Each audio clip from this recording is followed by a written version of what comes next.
Krishnamurti, in dialogue with Dr. Alan W. Anderson. J. Krishnamurti was born in South India and educated in England. For the past 40 years, he has been speaking in the United States, Europe, India, Australia, and other parts of the world. From the outset of his life's work, he repudiated all connections with organized religions and ideologies and said that his only concern was to set men absolutely, unconditionally free. He is the author of many books, among them The Awakening of Intelligence, The Urgency of Change, Freedom from the Known, and The Flight of the Eagle.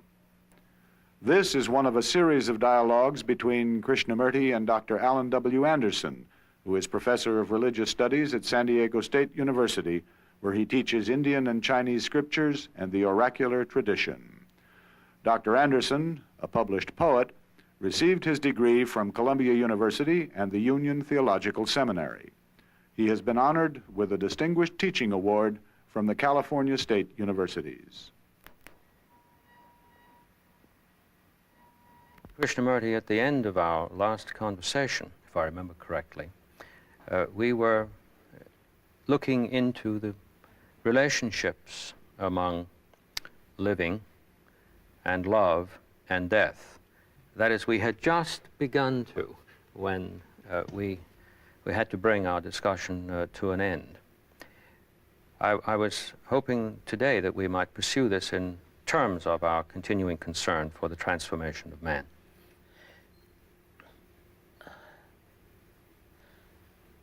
As usual, sir, it's such a complex question, this living,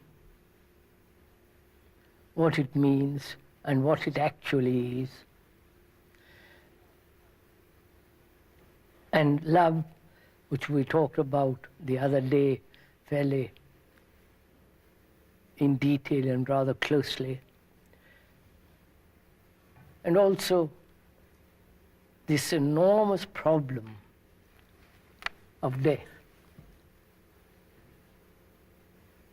Every religion has offered a comforting belief, a comforting ideas, hoping there will be a solution for the fear, sorrow, and all the things that are involved in it. So we ought, I think perhaps we should begin with what is living, and then go from there to love and death. Good. We must, shouldn't we actually look at what we call living now, what is taking place? Yes. What actually is going on, which we call existence, living, those two words to cover this whole field of man's endeavor to better himself. Not only in the technological world, but also psychologically. He wants to be different, he wants to be more than what he is, and so on. So when we look at it, in whatever country, in whatever race, or whatever religion they belong to, it is a matter of constant struggle. From the moment you are born, the moment you die, it is one battle. Not only in relationship with other human beings, however intimate or not intimate, but also economically, socially, morally. It is a vast battle. I think everyone agrees to that. I mean, that's obvious. The conflict, the struggle, the suffering, the pain, the frustrations, the agony, the despairs, the violence, the brutality, killing each, all that is what's actually going on. Spending 40, 50 years in an office in a factory, occasional holidays, for a month, and a wild kind of holidays, because the holidays are a reaction to their monotonous life. Time out. Time out, or whatever it's called. You see them all over Europe, Americans, going from museum to museum, looking at this, that, rushing about, and that is an escape from the monotony of their daily routine. And they go off to India, and there are, I believe, about 15,000 so-called hippies in various dresses, in various monasteries, in various cities, doing the most fantastic things, selling drugs, some of them, and putting on Indian clothes, dressing up as monks and all that.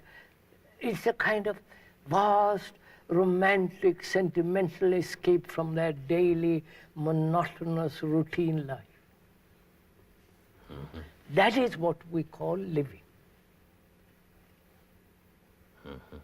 The battle in relations, the battle in business, in economic environment. It is a constant struggle. What you've said seems to be ingrained into the grasp of this living itself. We have a saying, life is a battle. We interpret it in terms of what you've said. And nobody seems to say, why should it be that way? And we have all accepted it. We say, yes, that is part of our existence. If we don't struggle, we are destroyed.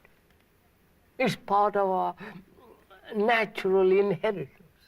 From the animal, we see how it struggles. So we are part of the animal, part of the ape, and we must go on struggling.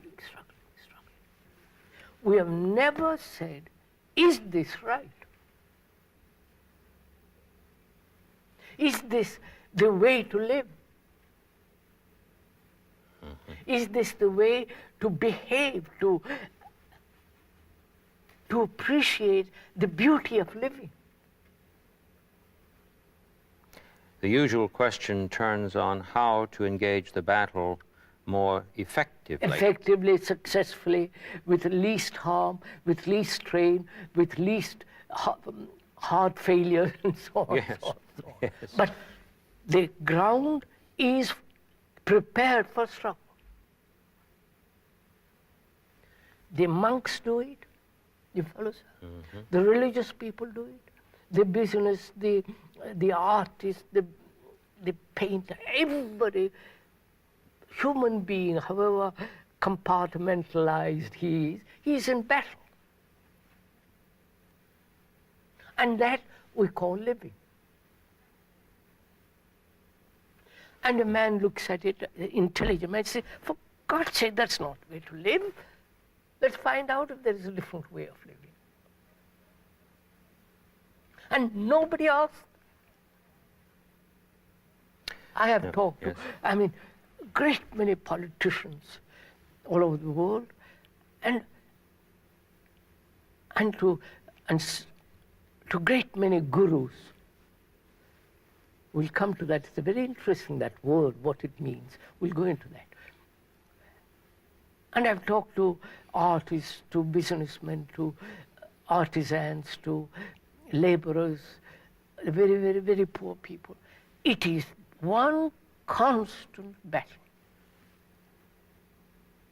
The rich, the poor, the middle class, the scientific, you follow, sir?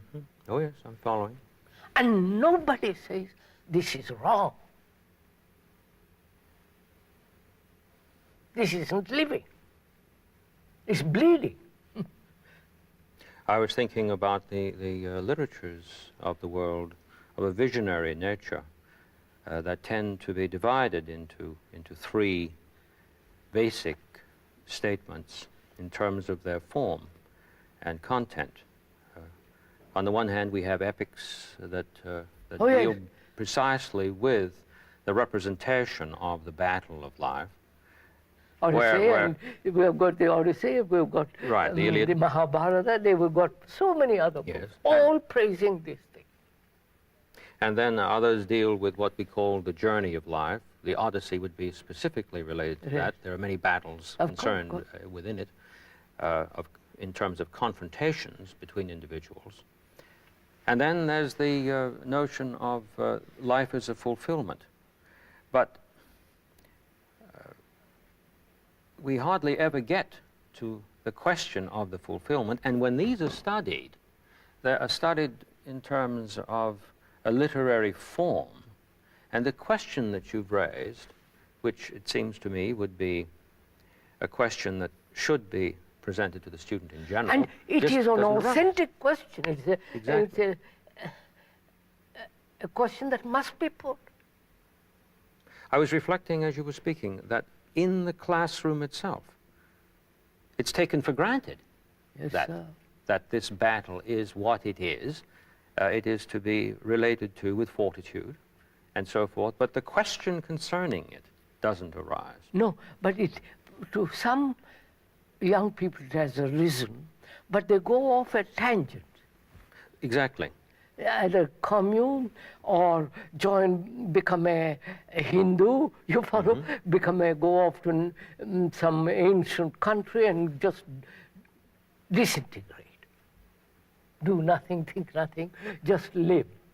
Which is really a lateral movement, Yeah, lateral. not a vertical one, That's right. into the question. Yes. So, it is a valid question, and it must have a valid answer. Not theoretical, but say, but I will live that way. I will live without conflict. See what it means.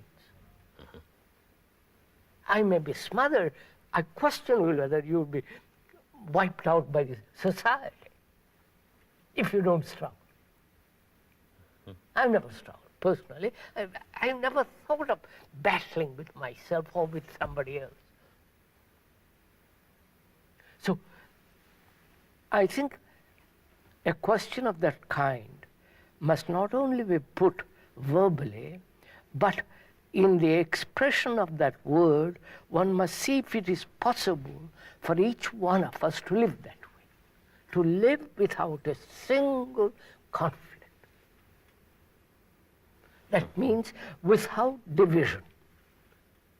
Conflict means division. Conflict means the battle of the opposites. Conflict means you and me, we and they, Americans, Russians, the division. Fragmentation, not only inwardly, but outwardly. Where there is fragmentation, there must be battle. One fragment assuming the power and dominating the other fragments. So, an intelligent man, if there is such a person, has to find out a way of living which is not going to sleep, which is not just vegetating, which is not just escaping to some fanciful, mystical visions and all that stuff, but a way of living in daily life in which conflict of any kind has come to an end. It is possible. I mean, I watched it all around me for the last 50 years, the battle going on around me. Spiritually, economically, socially, one class battling the other class. And the dictatorships, the fascists, the communists, the Nazis, you follow, sir? Yes, I do. All of them have their roots in this. Encouraging obedience, discouraging obedience. Yes. Imitating, conforming, obeying, all battle. So life has become a battle. And to me personally, to live that way is the most destructive, uncreative way of living. I won't live that way. I would rather disappear. I think perhaps, and I wonder if you would agree, that some sort of confusion has arisen here in our minds when we identify ourselves with this battle in terms of your description of it. When we begin to think about the question, ought this to continue? And we have the image of battle before us.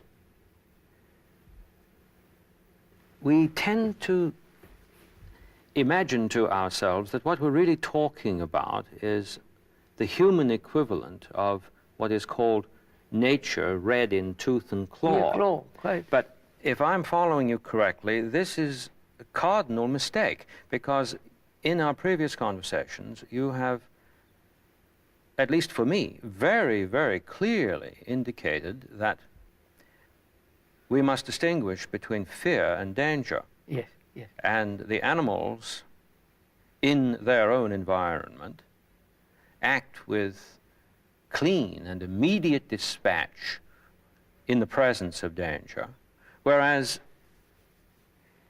it seems we're making a mistake if we attempt to study what we call human conflict on the level of this analogy. No. Because the analogy, if I've understood you correctly, simply doesn't apply. Doesn't, no. But don't you agree that this tends to be rather, done? sir, rather. We study the animal or the birds in order to understand man. Right. Whereas you can study man, which is yourself. You don't have to go to the animal to know man. So that is a really very important question, because I have, if I may talk a little about myself, watched it all. I've watched it in India. The sannyasis, the monks, the gurus, the disciples, the politicians, all over the world. I happen to have, somehow I met them all. The writers, the famous people, the painters who are very well known. Either they have come, most of them have come to see me. And it is a sense of deep anxiety that if they don't struggle, there will be nothing. They will be failures. They will, that way of living is the only and the righteous way of living. To drive oneself to be what is called productive. Productive, progressive. Progressive. And we are taught this from childhood. Oh, yes. Our education is that. To battle not only with yourself, with your neighbor.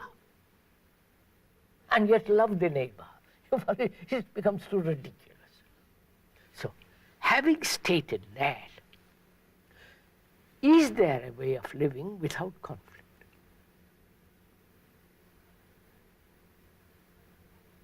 I say there is, obviously.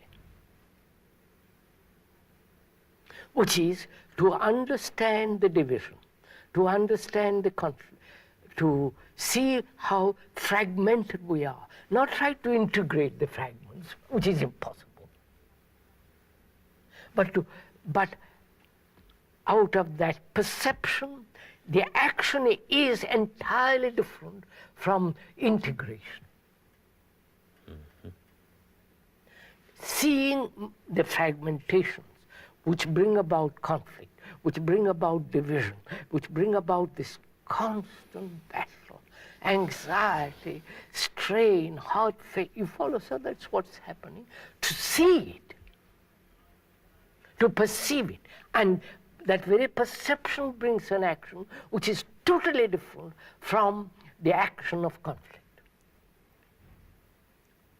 Because the action of conflict has its own energy, brings its own energy, which is divisive, which is destructive, violent. But the energy of perception and acting is entirely different. And that energy is the energy of creation. Anything that is created cannot be in conflict. An artist who is in conflict with his colors, he is not a creative human being. He may have perfect craft, perfect technique, a gift for painting, but that's... It interests me very much that you've used the word energy here in relation to both activities. Both, yes. And you haven't said that the energy at root is different. No, no. The phenomenon Yes. is different. Yes. It would appear that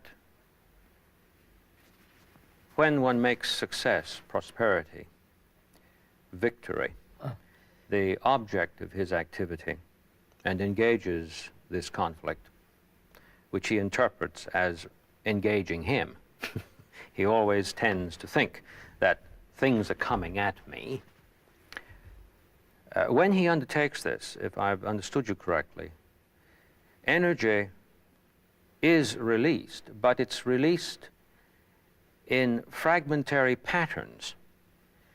The other way, yes. Yes. Yes. Whereas the energy that's released with perception, the Is same whole. energy, It- is always Yes, sir. That's whole. just right. Whole. Isn't that what you're... That's right. it Therefore sane, therefore healthy, therefore holy, H-O-L-Y.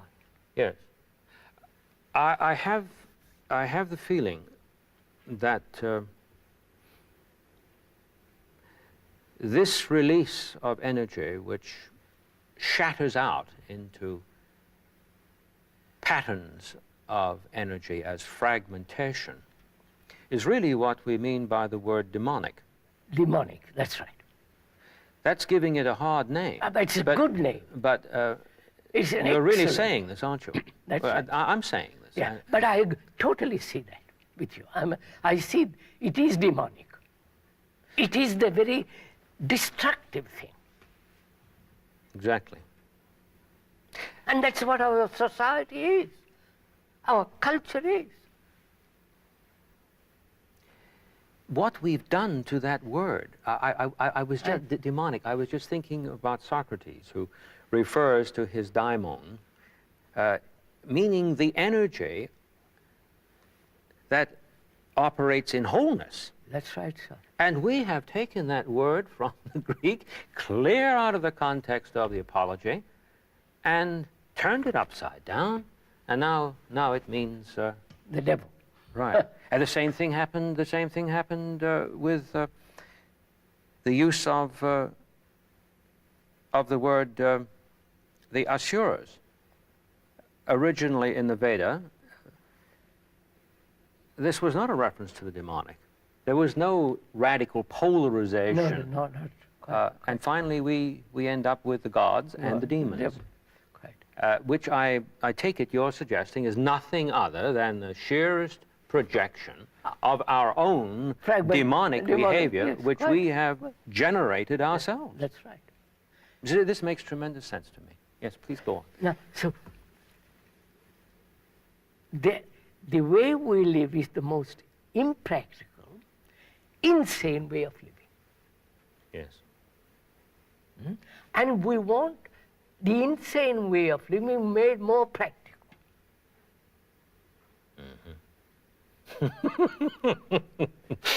Yes, and there isn't a prayer for it. But that's what we are demanding all the time. We never say, let's find a way of living which is whole, and therefore healthy, sane, and holy. And through that, through perceiving, acting, is the release of total energy, which is non-fragmentary, which isn't the artist, the businessman, the politician, the priest, the layman. All that doesn't exist at all.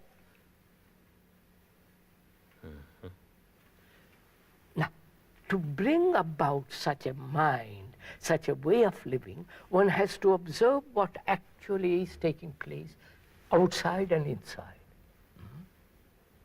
In us, inside and outside. And look at it, not try to change it, not try to transform it, not try to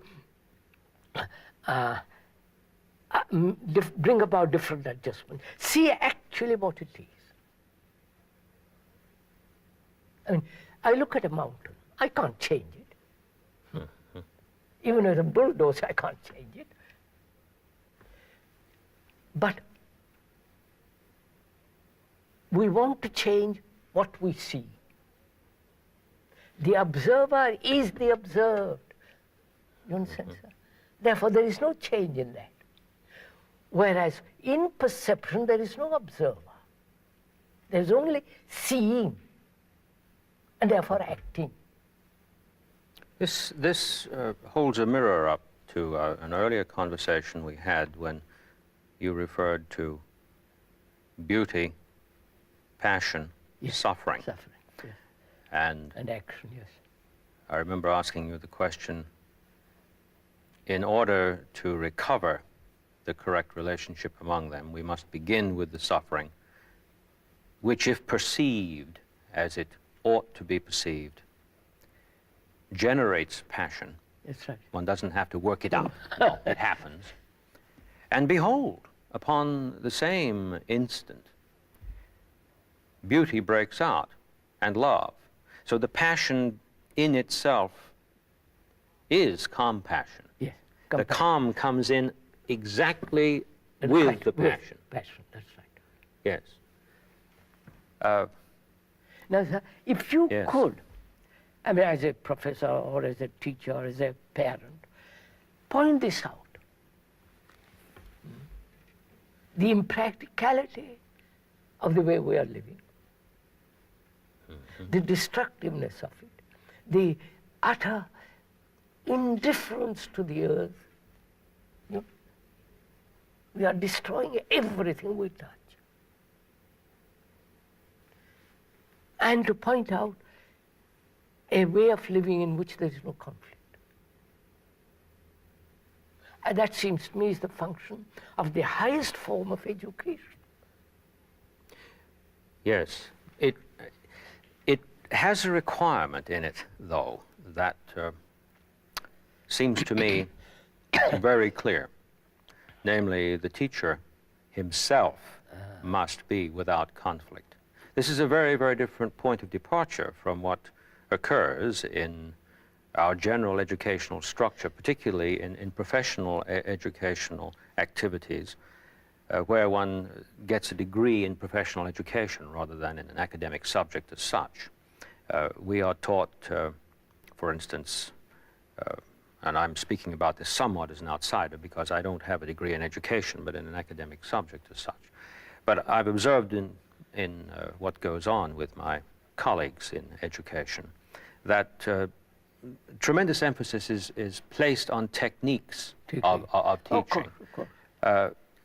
And the question of the individual teacher as having undergone a transformation of the sort that you have been discussing is not a factor of radical concern. What is, of course, in an altruistic sense, a matter of concern is that the teacher have the interests of the students at heart and that sort of thing, which of course is laudable in itself, but it's after the fact. It's after the fact of this first transformation. So, but you see, that puts a that makes it tremendously. First, I must transform myself before I can teach. Precisely. But see that there is a little bit something in it which is not quite accurate. That means I have to wait till I change. Why can't I change if I'm an educator in the very act of teaching?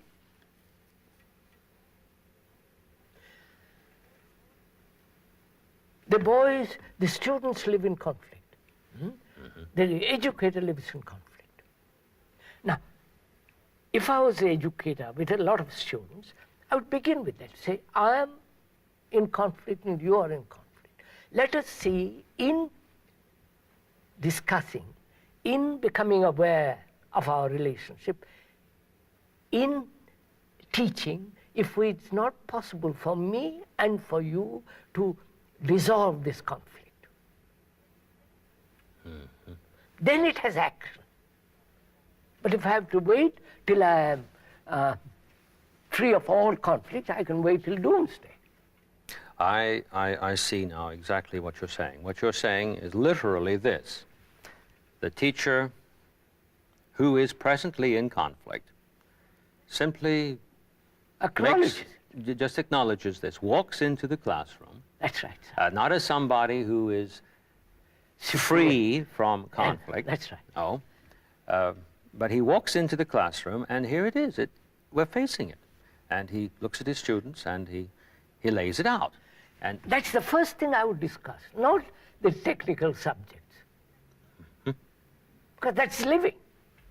Yes. And then and also in the very teaching of a technical subject, I would say, all right, let's see how we approach. I can learn from that, so that both the student and the educator know their conflicts and are interested in resolving the conflict, and therefore they're tremendously concerned. That produces an extraordinary relationship. Because I've watched it. I go to several schools in India and in England, and it takes place. In this taking place, love breaks out. Of course, that is the very essence of it. Because I care, I feel responsible. May I go into this Yes, just please, a little bit? One of the things that has concerned me in the series of our dialogues is that someone should have perhaps not seen as clearly as I think you have pointed out for me, that in our discussions of thought and of knowledge, what we've been saying is that there's some dysfunction in thought and in knowledge which relates to its own nature, the nature of thought and nature of knowledge, which could very well give the impression that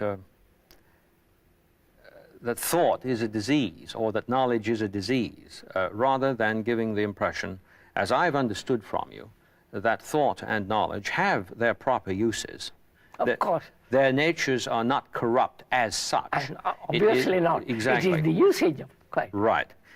Therefore, it becomes of utmost importance, I think, in understanding what you're saying, to be aware of the corrective that we bring to bear when together we examine the uses of thought and the uses of knowledge, while at the same time not assuming that the principle of thought, the principle of knowledge, is in its own nature corrupt. No. So that in a classroom we could study a text in which an assertion is made, a positive statement is made, without thinking that name and form are in themselves corrupt. Obviously not. I mean, a microphone is a microphone. There's nothing corrupt about it. Exactly. But, you know, the thing comes home to me with tremendous force that one must begin in his relationship to his students with doing this. I must tell a little story on myself here. Years ago, I went to hear a lecture of yours, and I listened, I thought, very, very carefully. And of course, one lecture is not in itself, perhaps, at least for someone like me, it was not enough. Or another way to put it, perhaps more honestly, would be, I was not enough at the time for the lecture, because it seems, as I recall it now, that the principles that we have been discussing, you stated very, very clearly. I went away from that lecture with the impression that, that there was a very close relationship between what you're saying and Buddhism, and I was thinking about this whole label thing as scholars are wont to do. Well, you know how we divide the world up into species. And in our series of conversations now, I've come to see that I was profoundly mistaken. And I pinch myself to think, you know, I might have gone on thinking what I thought before, which had nothing to do with anything that you were concerned in. It is a revelation to face it, that one doesn't have to have a credential to start with before he walks into the room. He just has to start looking at the very thing that he believes is going to bring him into a hostile relationship with his class. Yes. Because we believe that there are things that we must avoid talking about because they create dissension, disruption, and put us off. Therefore, let's not talk about conflict. Right. Or if we're going to talk about it, let's talk about it in terms of our being the ones who have the light over against these others who don't. And we have to take the good news to them. It's like the gurus, that's what it is. Right.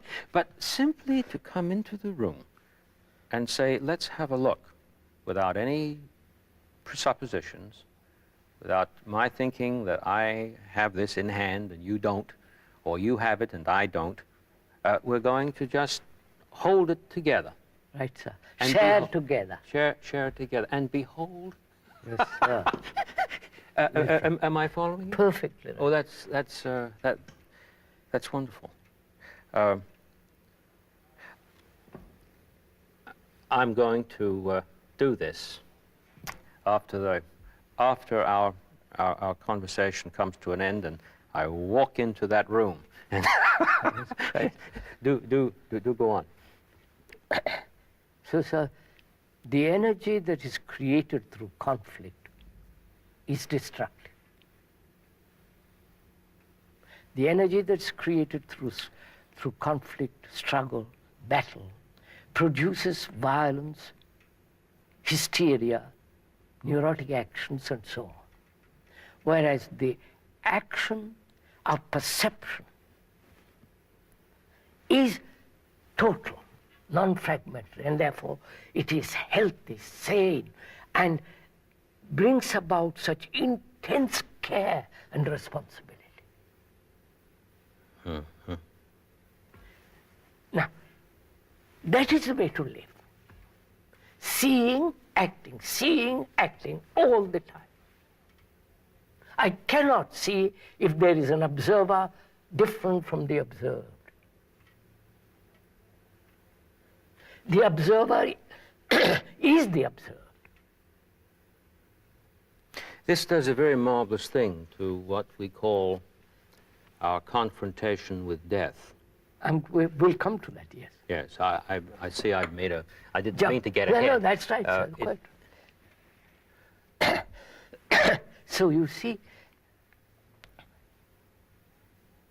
our whole content of consciousness is the battle, is the ground of battle, is the battleground. And this battle we call living. And in that battle, how can love exist? If I'm hitting you, if I'm competing with you, if I'm trying to go beyond you, successful, ruthless, where is the flame of love or compassion, tenderness, come into all that? It doesn't. And that's why our society, as it is now, has no sense of moral responsibility with regard to action or with regard to love. It doesn't exist. I'm going back into the context of my own experience in the classroom again. It has always seemed to me that the first stanza of the Gita, first chapter of the Gita, which begins Dharma kshetre kuru kshetre, in the field of Dharma, in the Kuru field, that in the Kuru field is a statement in apposition, and that the field is one. I've walked into class when we've started to do the Gita, and I've tried to show, both linguistically, as it seemed to me was capable from the text, and in terms of the spirit of the whole, that this was really what was being said, that it's one field, it's not two fields, though we have one army over here and the other over here, but they don't occupy two fields. Somehow it is one field. It's our earth. Right, it's the whole. Yes, and but you see, I think I would have done better, now that I've listened to you, if I'd gone into class and instead of making that statement and inviting them to look carefully at the text and to bear that in mind as we proceed through the teaching and watch for any misinterpretations of that will have occurred in commentary after commentary. It would have been better if I had started the other way.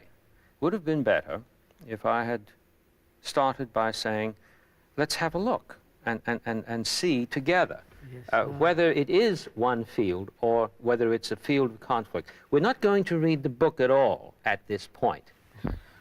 We're just going to start here. This is the field. The classroom is the field. Now let's take a look. If you that would have understood been the that, better. sir, the classroom is the field, and if you understand that, you've understood the whole thing. Exactly. But I went in with the notion that though I had grasped that, so I thought, it was enough simply to show that verbally. But it's patently not. Right. It's patently not. No. And this is terrifying, because even though if you say in the classroom what ostensibly passes for what we call the right thing, it still will not prevail in terms of this act Yes, that we've been talking about. Quite right. Now, can we go there, sir? From there, we've discussed life, living, Yes. in which love doesn't exist at all. Love can only exist when the perceiver is the perceived and acts, as we said. Then that flame, that compassion, that sense of holding the earth in your arms, as it were. If that is understood, and from that behavior, because that is the foundation. If there is no behavior in the sense of non-conflicting behavior, then after establishing that in ourselves or in observing it, we can proceed next to the question of death. Because that is, the question of death is an immense thing.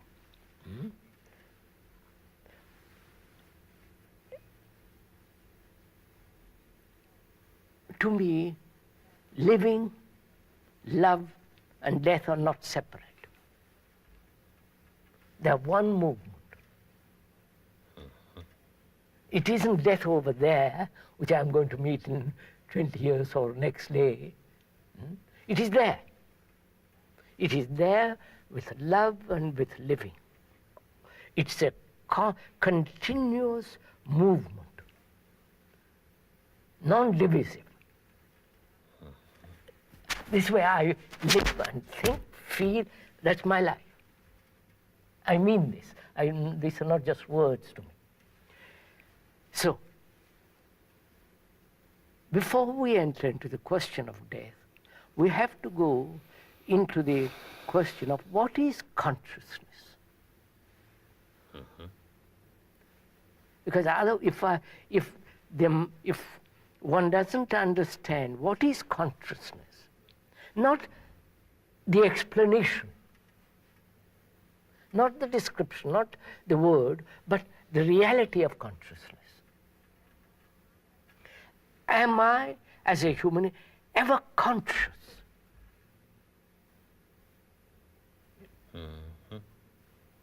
And what is to be conscious? What is it to be aware? Am I aware? Totally. Or just occasionally I'm aware when a crisis arises. Otherwise, I'm dormant. So that's why it becomes very important to find out what is consciousness. Right, sir? Yes, what you've just said seems to me to indicate that we're making a distinction between consciousness, which is a continuing movement, utterly situated in act, That's as right. over against these blips, these eruptions virtually, blips, that's right. within the sleepy course of nature. Nature, that's right. Yes, I see that. Yes, please So go ahead. what is consciousness? Consciousness is its content. I'm putting it very simply. I prefer to talk about these things very simply. Not in elaborate linguistic descriptions and theories and suppositions and all the rest. So it has no meaning to me personally. If it's true, it will be simple. Simple. Yes, of course. Consciousness is its content. The content is consciousness. The two are not separate.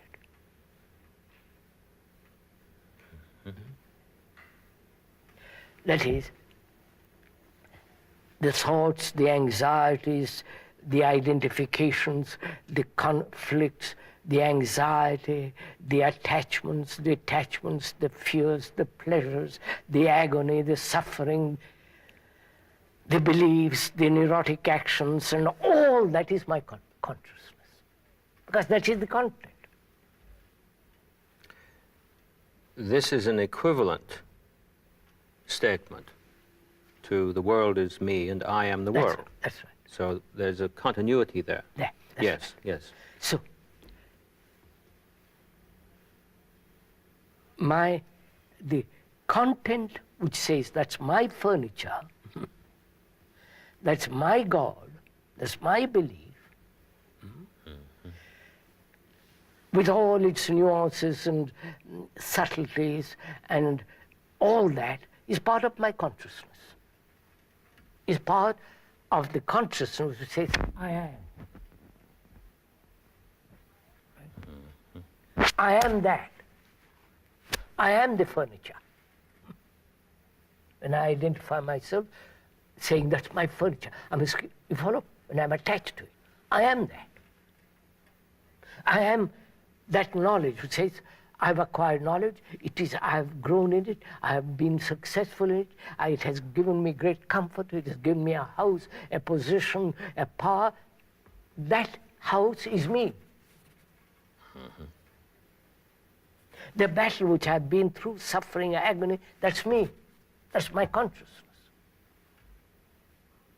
So the content of consciousness is its content. Therefore, there is no division as consciousness separate from its content.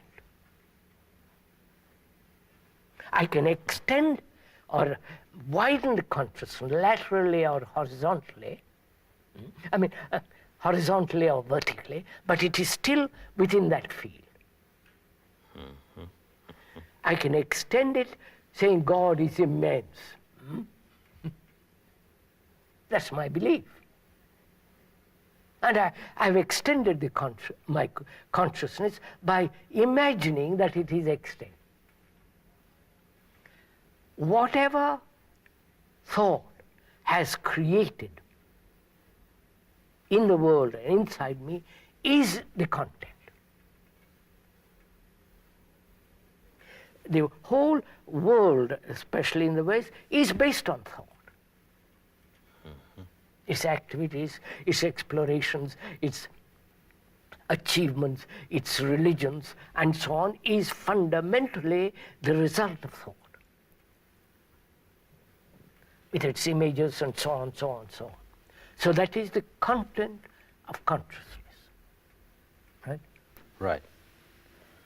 Now, from that arises, what is death? Is death the ending of consciousness with its content? Or is death a continuity of that consciousness?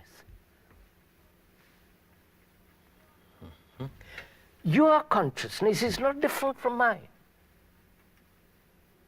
It may have little variations, little modifications, little more expansion, little contraction, and so on, but essentially, consciousness is yours as well as mine.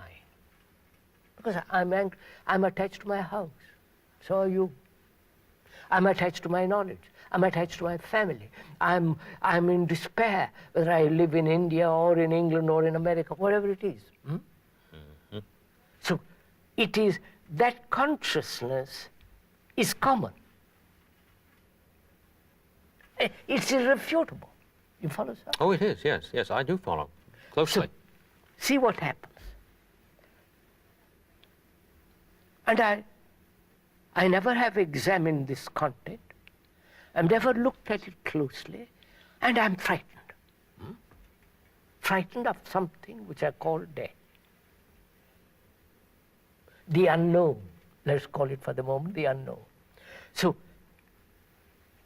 I'm frightened.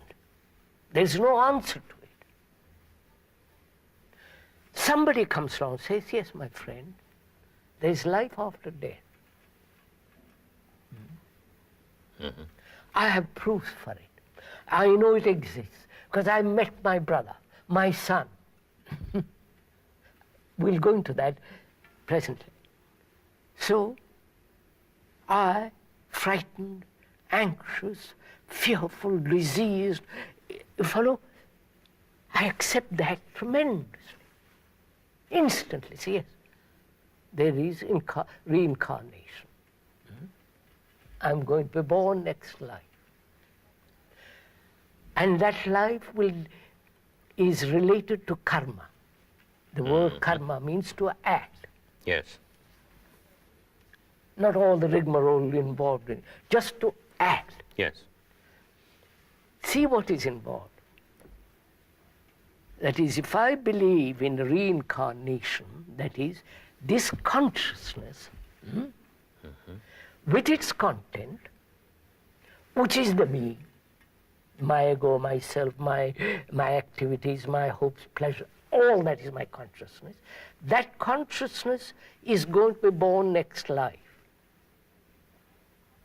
which is the common consciousness of you and me, and him and her. That's going to be born next life. And they say, if you behave properly now, you will be rewarded next life. That's part of the That's part causation. of the content of consciousness. Causation and the effect. Yes. And so behave, because you're going to be punished next life. You will be rewarded next life. That's the whole of the Eastern world is based, believes in reincarnation. So what happens? I've taken comfort in a belief, but actually I don't carry it out, which says, behave now. Be good now. Don't hurt another now. Now, actually, the idea is that I should behave now. We've been to this ought stuff. That's see? And I should this, I should that, I should the other because of what will take later. But then I take comfort in the thought that it's an endless process, and it's somehow built into it that I'll get another chance. Another chance. So I can sort of stall. I can stall, can't I? I can stall, I can postpone, I can misbehave. Yes, because we're all destined to make it in the end. Eventually. Yes, which shows that there's no grasp of what, throughout these conversations, you've been talking about the immediacy and urgency of act. Act, that's right. Yes, yes, yes, I So you see, the Hindus probably were the originators of this idea. Cause, effect. And the effect will be modified by next causation. So there is this endless chain. And this is endless. We'll break it sometime. Therefore, it doesn't matter what you do now. Believe gives you great comfort in believing that you will continue, you will be with your brother, wife, husband, whatever it is. But in the meantime, don't bother too seriously, don't take life too seriously. Exactly, yes, yes. Have a good time, in fact. Enjoy yourself, or do whatever you want to do. Pay a little next life, but carry on. I was speaking to a well-known Hindu teacher about this, and I made this very remark that you have just stated. And I thought it would have some force. And I said, you see, there's no hope of stopping repeating if an act is not made immediately with respect to this. Therefore, in terms of the content of the consciousness of a whole people that basks in this notion, there can be nothing but an endless repetition and no true concern. What did he say? All he did was laugh, Yes. as though I had somehow perceived something which most people apparently are not really bothering their heads to look at. But the extraordinary thing to me was that he showed no concern for what he discerned intellectually. So that's what they are, hypocrites. You follow, sir? They are hypocrites when they believe that and do something quite contrary. Precisely. I understand what you mean. What you're saying there is a usage of the biblical notion of hypocrite in that strict sense. In the strict sense. Yes, in a very strict sense. In our next conversation, could we continue with this? Yes, because it seems to me that... there's a great deal involved. Splendid. I do so look forward to that. Going to.